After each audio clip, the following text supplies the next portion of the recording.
I have one book on Amazon that has paid me money every single month for 3 years with no ads. I've never spent $1 pushing it with Amazon ads, and the title doesn't have a single keyword in it.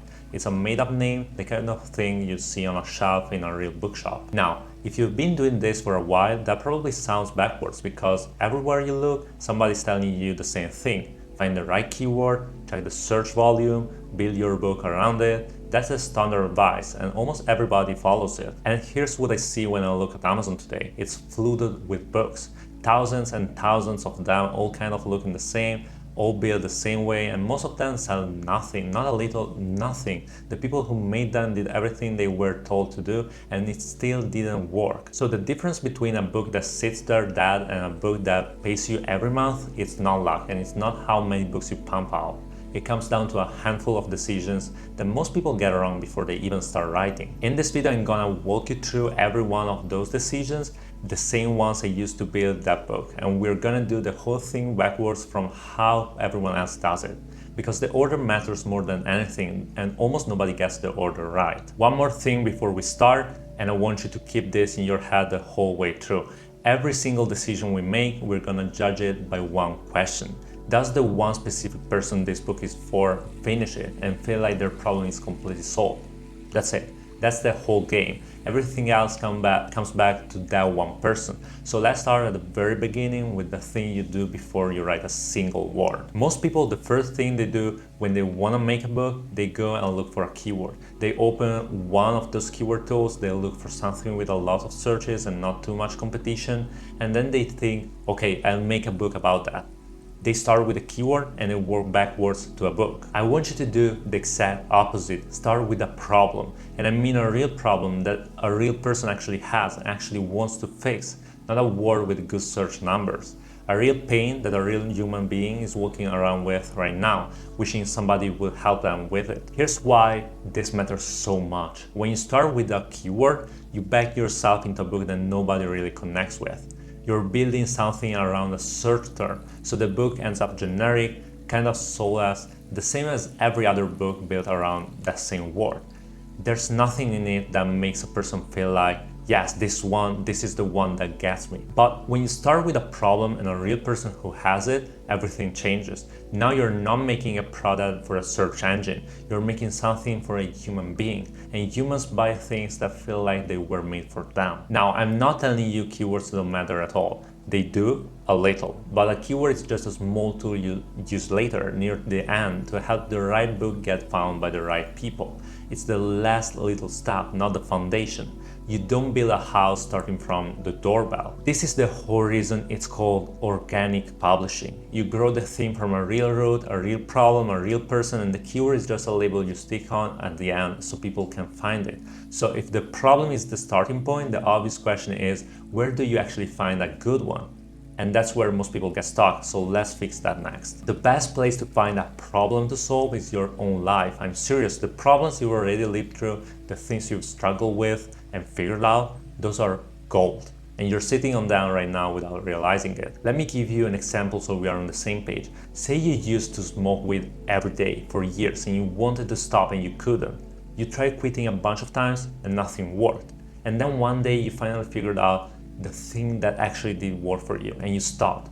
Now, think about what you have. You know exactly what the struggle feels like. You know all the things that don't work because you tried them. You know the moment it finally clicked, you lived the whole thing. That's a person who could write an incredible book about quitting weed. Not because they're a doctor, but because they've been there and they came out the other side.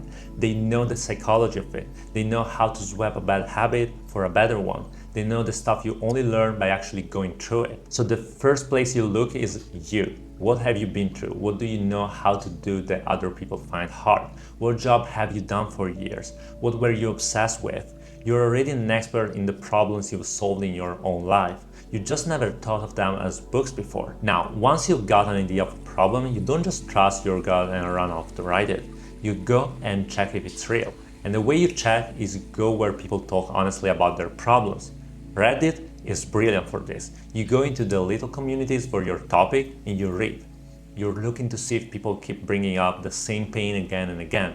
One person complaining once, that's nothing. But the same frustration coming up over and over from different people, that's a real problem with real hit behind it. And there's one more test, and this is the big one. You have to ask, would somebody actually pay to solve this? Like, would they pull out $15, $20, maybe more, to make this problem go away? Because if a problem has real value in someone's mind, if it bothers them enough that they happily pay to fix it, then you've got something you can build a book around. If nobody would pay a cent to solve it, then it's not really a problem worth a book, no matter how many people search for it. So that's your filter, a real pain that keeps showing up that people would genuinely pay to make go away. Now, I know doing all that digging by hand can feel like a lot when you're starting out, the reading, the checking, trying to figure out if an idea is actually any good. So I made something to help you with exactly this. It's called the KDP Book Idea Validator, and it's a free interactive tool. You answer some questions about your idea, the problem, the person, and it walks you through whether the idea actually holds up, the same way I think through it myself. It's completely free, the link is in the description, go grab it before you do anything else. It will save you from building a book on top of a problem that was never really there. Okay, so let's say you've got your problem now, you've checked it, it's real, people will pay for it. The next decision is the one I see people rush, and it quietly ruins the whole book. So let's slow down on it. Here's a mistake I see constantly. Somebody decides, I'm gonna make a planner, or I'm gonna write a guide. They pick the format first, the shape of the book, before they even know what problem they're solving. And it feels productive because now they've got a plan, but it's backwards and it costs them. Because here's what happens. You decide you're making a planner, and then you go find a problem and you squeeze that problem into planner whether it fits or not. But maybe that problem will be solved way better by a workbook, or a simple little book full of activities, or something completely different. You'll never know because you locked the shape before you understood the job. The format has to come from the problem. You figure out the problem, the person first, and you ask, what's the best shape to actually solve this for them? The format is just a tool you pick up because the job calls for it. You don't pick the tool before you know the job. Let me show you what I mean with my own book, because this is exactly how it played out. My bestseller is an activity book for couples. It's 50 things to do together with your partner, and for each one there's a page where you stick in a photo of that experience, so the whole book slowly turns into a kind of memory album of your relationship. Now, here's the problem it solves. When you've been with someone a long time, you fall into a routine, same things every week. You sit on the couch, you watch Netflix, you go to the same restaurant, you do the shopping, and it's comfortable, but the excitement quietly drains out, and over the years that can generally wear a relationship down because you've stopped doing anything new together. So that's a problem, and think about how many ways I could have made a book about that. I could have written a big, serious, high-content book all about the psychology of long-term relationships, why couples drift, what the research says, all of that. That's a real option. But I stopped and thought about the actual person who has this problem, and I realized that they probably don't want a psychology lecture. They want something practical, something a bit fun, something they can bring to their partner without it being a whole heavy conversation, without having to sit them down and say, hey, I think we have a problem. They can just go, hey, found this fun thing, let's do it together. And the book does the work quietly in the background while they're just having a good time. So an activity book was the right tool, not because activity books are trendy, but because that was the shape that actually solved this problem for this person. If I decided on the format first, I might have written that psychology book, and it would have been a worse solution for the exact people I was trying to help. So always the problem first, the person first, and then the format reveals itself. Get that order right, and the book almost designs itself. Alright, now you got your problem, your person, and the right format. Now we put a name on it. And the way you name a book on Amazon is its own little art, so let's get into it. Your title should not be a pile of keywords. I want you to forget that completely. Your title should be a real name, the kind of thing you'd see on the front of a book in the bestseller section of an actual bookshop. Made up, clean, memorable, a name. I know that goes against everything you've been told, so let me explain why this works, especially now. The Amazon algorithm in 2026 is smart. It's not sitting there reading only your title to figure out what your book is about. It reads the inside of your book, it reads your description, it reads all the metadata behind the scenes. It understands what your book is about from all of that. So you do not need to cram keywords into the title for Amazon to get it. That job is already handled in other places. So that frees up your title to do its real job, which is to grab a human being. And the way a good title grabs someone is by opening a little curiosity gap in their head. That means the title tells them enough to understand roughly what the topic is, what problem it's near, but it leaves a question hanging. It makes them go, wait, what's that exactly? They understand it, but they're not fully satisfied, so they want to know more. And then you close that gap with the subtitle. The subtitle is where you can be clear and direct, and it's also where any important keywords can naturally live. The way I write a subtitle almost every time is as a transformational statement. I start from the problem, the situation the person is in right now, and I take them to the result, where they want to end up. And I often put a sense of how long it takes or how little effort it needs. So the title creates the curiosity, and the subtitle says, here's the journey this book takes you on, from here to there. One last practical thing, and people forget this one, Amazon's rules say everything in your title has to actually appear on your cover. So if you write some giant long title, now your cover is stuffed with text and it looks a mess. And your cover has to look beautiful, professional, clean, because it's the first thing anyone sees. So keep the title short and good looking, let the subtitle carry the detail, and your cover stays clean. So now you got a problem, a person, a format, and a name. Now we go inside the book itself. And inside, there are two rules I will not ban on for any book ever. So let's talk about those. These two rules are not optional, and they don't care what kind of book you're making. Low content, activity book, workbook, big high content book, doesn't matter. Both rules apply every single time. The first rule is you have to deliver. If you promise to solve a problem, then your book has to actually solve it completely, all the way. And here's how you make sure you do that. You take the big problem, you break it down into all the little problems inside it, all the small pain points, every part of the struggle, and then you solve each one. Not most of them, each one. Let's go back to the person quitting weight because it shows this perfectly. Quitting isn't one single problem. It's a bunch of smaller ones. There's the psychology of why you reach for it. There's the part where you have to replace the habit with something else or you'll just go back. There's dealing with the people around you. There's the cravings, the boredom, the evenings that feel empty without it. So a book that really delivers goes through each of those little pieces and gives a real answer for each one. It doesn't have to be 500 pages. It just has to leave no part of the problem untouched. And this is exactly why starting from your own experience makes everything easier. When you've lived the problem, you already know all the little pain points because you felt every one of them. You don't have to guess. You just remember. Now, I'd much rather you make a few books like this, really focused, where each one is as close to perfect as you can get it, and then put your energy into promoting them. That beats making a big pile of books where most of them don't really deliver anything. A few that truly help beat 100 that don't. Every time. The second rule is your book has to look good. It has to be visually appealing. And you might be thinking, well, obviously, but it's not obvious because most people generally don't do it. They cram too much onto every page. They don't leave any white space, any room to breathe. They use messy fonts that are hard to read. With a high content book especially, a lot of people just dump words onto pages, so slap on some chapter titles, do the most basic formatting, and that's it. No nice illustrations, no little boxes that pull out an important idea, no interactive bits, nothing that makes it a pleasure to go through. I learned how much this matters from reading a book called $1 Million Weekend by Noah Kagan. And what struck me wasn't only what it said, it was how it was built. It had images, it had examples, it had these little boxes everywhere, and it was just genuinely enjoyable to move through. I finished it in 2 or 3 days, and a big part of that was simply because it was a pleasure to read. The design pulled me along. And here's the deeper reason this matters so much to me, maybe more than anything else. When your book looks beautiful, you can promote it with content. You can show it, you can film it, hold it up, show people flipping through it, show the gorgeous pages, and people want it. A beautiful book is a book you can market on social media.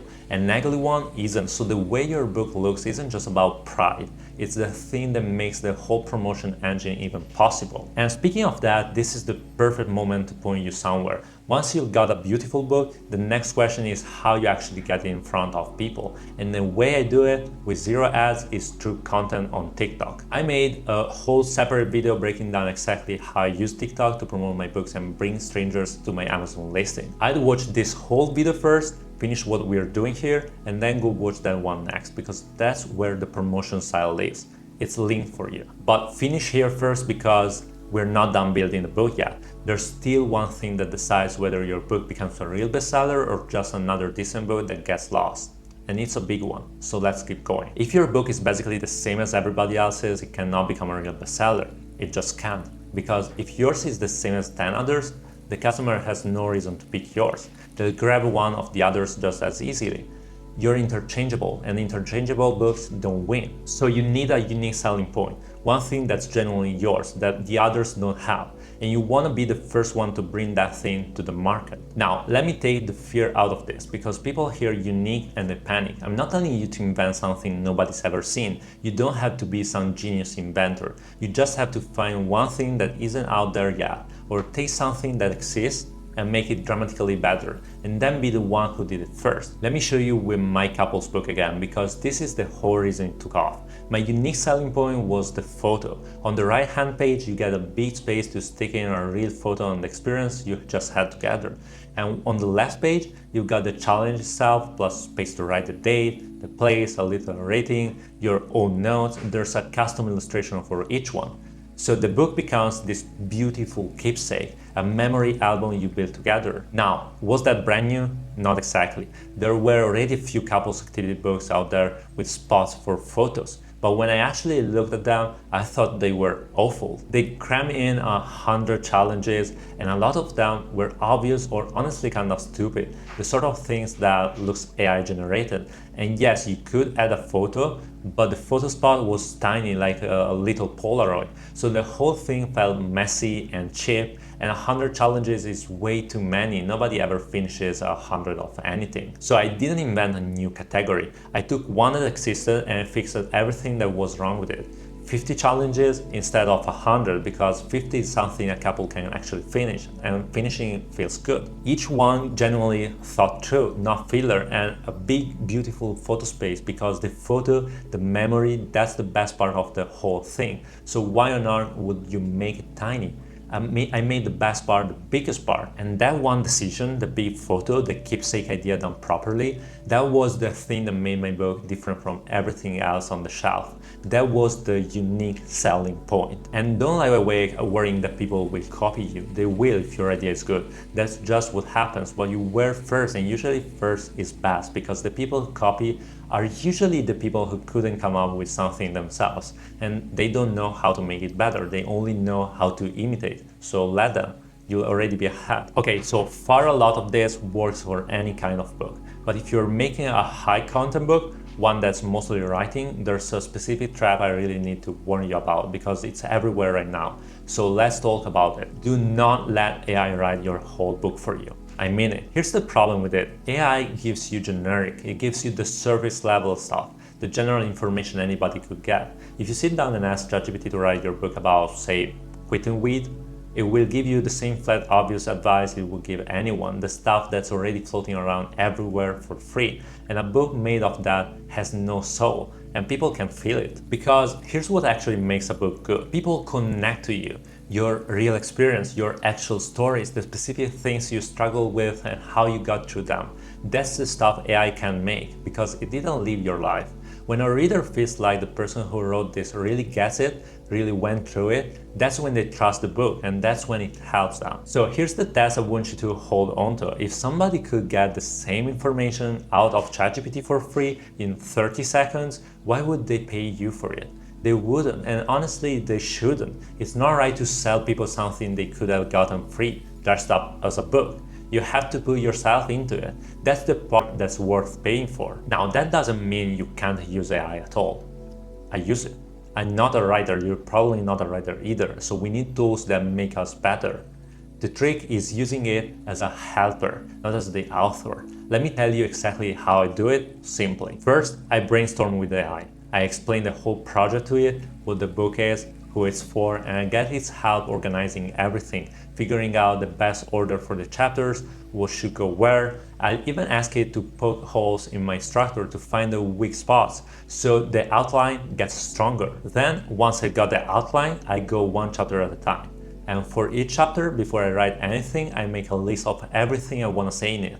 All of it. The stories, the information, the examples, the practical steps, every single thing in my head about that chapter. I dumped it out. Then I asked the AI to take all those points and put them in a good logical order for a book. Not to write the chapter, just to organize my own thoughts into a clean shape. And then here's the part that makes it actually feel like me. I use a tool where I just talk and it writes down what I say. I use one called Super Whisper. There's another good one called Whisper Flow. I'm not gonna put any affiliate link for this, I just dropped the plain link in the description because I don't want you thinking I'm only telling you about it to make a commission, I'm not. So with this tool I look at my organized outline and for each little section I just pick. I explain that bit out loud like I'm talking to a friend across the table, and the tool writes it down and it even cleans up the formatting as it goes. And this is the secret really. When you talk instead of type, it usually comes out better because the best way to explain something isn't to sound like a fancy writer, it's to sound like a real person explaining it simply to someone they like. Talking gets you that automatically. Then the last step is refinement. I go back and ask the AI to clean up each part I dictated because when you talk, you sometimes jumble the order or repeat yourself. So it ties it. But, and this is the whole point, I never ask it to write something from nothing. Every idea, every story, every example, it all comes from me first. The AI just helps me say it better. And this is also exactly why paying a ghostwriter is usually a bad move, especially when you're starting out. If you pay someone to write a book about something you don't really understand, you can't even tell if what they wrote is any good. You can't judge. You don't know if it's real value or just the same surface level stuff dressed up nicely because you don't know the topic well enough to see the difference. So you might publish something hollow and not even realize it. When you write it yourself from your own experience, that problem just disappears. So that's how you fill the book with real value, the kind only you can give. But there's one more layer I add on top, and it's the thing that quietly turns a book into a real business. So let me show you that last piece. I like to take a book one step further than a book. I like to make it interactive. What I mean is I build little tools that help the reader actually do the thing the book is teaching, not just read about it, but do it. And the way I make this is honestly simpler than you think. I use the AI. I just tell it what I want the tool to do and it builds it for me as a little file, what's called an HTML file. I use Claude for this, I don't use anything technical or complicated. I literally just chat with it, tell it what I want, and it makes the thing. Then I tweak it, ask it to change the style, add a bit here, fix a bit there. It doesn't take long at all. And to put that tool online so your readers can use it, you don't need anything fancy either. Your book isn't gonna have millions of people hitting it at once, so it can be really simple. What I do, and you can do this too if you got the paid Canva subscription, which I think is around $12 a month, you just bring the file into Canva and publish it as a website. With the paid version, you can even use your own custom domain name, which you can buy cheaply from somewhere like Namecheap. That's it, that's all it takes to have a proper little website for your tool. And actually, you've already seen one of these tools today. The KDP book idea validator I sent you to earlier, that's exactly this. I built it with AI, I gave it everything I know about checking an idea, and then I shaped it, changed the style, added things until it was right. That's the same thing I'm describing, you've already used one. Now here's why this is worth the effort beyond just being nice. Two reasons. The first is that it makes the book genuinely more enjoyable. The reader gets to actually use something, not just read. You can add tools, you can add videos, you can add audio. It becomes an experience, something a bit different from every flat book out there, and people love that. The second reason is the big one, and this is where it turns into a business. You can use these tools to collect email addresses. And this works so much better than the usual way people collect emails, which is offering some boring free PDF or a basic template in exchange for an email. Nobody is that excited about a PDF. But when you build something genuinely useful and fun, something that adds a whole new layer to the book they already paid for, almost everyone will happily give you their email to get access to it. Like 99% of them, because they want the full experience with all the tools. And those emails, that's the part that changes everything, because now you don't just have readers, you have a list of people you can actually reach. People who bought your book, who you deliver for, who now trust you. They trusted Amazon enough to buy, and then you earn their trust by giving them something genuinely good. And a chunk of those people, maybe 5 or 10% of them, the ones who really loved it, they're gonna want more from you. And that's when you offer them something bigger, not another cheap book, something high ticket, a video course, a community, a membership, something that really helps them go further. My whole strategy once a book is selling isn't to run off and make another book. It's to make something bigger for the people who already love the one I got. Because that's where the real money is. You make a lot more from that and you don't split a cent of it with Amazon, because it's happening on your side with your people on your list. So that little interactive tool isn't just a nice touch. It's the doorway from selling a book to building an actual business.